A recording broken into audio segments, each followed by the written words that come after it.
5 événements majeurs au monde dans le domaine de ce qu'on appelle le concours complet, qui est la compétition la plus exigeante qui puisse exister, puisque ce sont les mêmes chevaux qui font 3 épreuves, une équivalente à la danse classique, une équivalente aux 3000 mètres steeple, et l'autre, là, à peu près,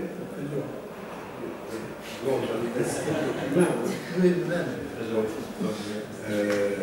et l'autre équivalente à un concours de saut en hauteur et en longueur. Donc la discipline, il vous l'a présenté le concours complet, mais pas parlé il n'a pas, voilà, pas parlé de l'attelage, qu'on essaie de développer à Pau, et on a un scoop à vous annoncer, nous avons signé les championnats du monde d'attelage en 2020, d'attelage à un cheval. On espère comme ça arriver à booster cette discipline qu'on a du mal à faire décoller là, et après essayer de surfer les années après 2020, comme on avait fait pour le couplet d'ailleurs, en faisant des championnats d'Europe ou des championnats du monde.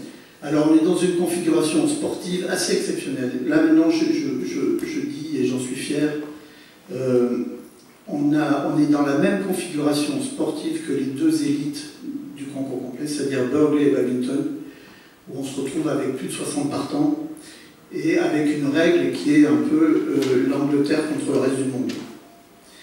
Les Anglais sont archi-dominants en nombre de concurrents sur ces épreuves-là, et à Pau, ils vont presque représenter la moitié de mes partants, comme ils représentent la moitié aussi à Burghley ou à Babington, qui sont les 2 plus gros.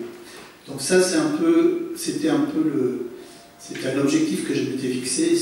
Je suis conscient que si j'arrivais pas à mobiliser régulièrement les Anglais, on n'avait pas un vrai 4 étoiles comme en Angleterre. Ça y est, c'est acquis. Ils ont été emballés par l'année dernière, ça s'est su, ça a beaucoup communiqué. Et malgré des championnats du monde qui ont eu lieu il y a même pas un mois, on arrive à faire le plein. Donc on est très content de cet objectif-là. Alors dans les cavaliers, on a, vous l'avez dans le dossier de presse, on a les meilleurs du monde. On a la championne du monde qui a gagné Trion aux États-Unis.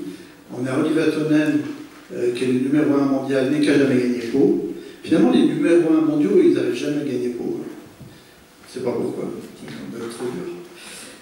On a Tim Price qui, par contre, lui, cette année, gagne quasiment tous les 4 étoiles.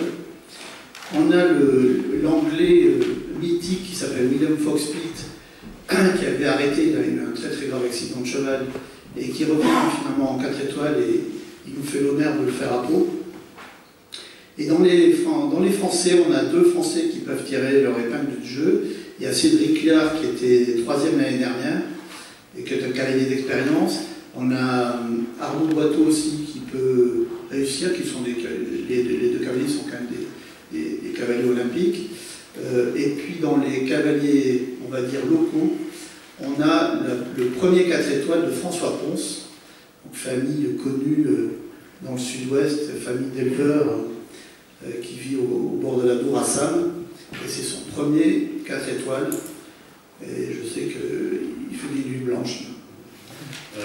L'attelage à un cheval, contrairement, on va dire, par rapport à ce qu'on a pu voir les autres années avec les attelages à chevaux multiples, moi j'y tiens, j'y tenais et j'y tiens absolument pour pouvoir être cohérent au niveau du parallèle que l'on peut faire sur un événement, une organisation conjointe comme ça, avec d'un côté le cheval de complet qui saute des obstacles et de l'autre côté le cheval attelé. Donc c'est vrai que même pour le public c'est plus facile de s'identifier au spectacle qu'ils vont voir, parce que c'est vrai que quand ils voient arriver des attelages à 4 chevaux, c'est sûr, hein, aujourd'hui c'est la discipline reine, mais la plupart des gens ont un cheval chez eux et ils voient un champion de complet sauter, ils se disent ah, je peux faire ça avec mon cheval.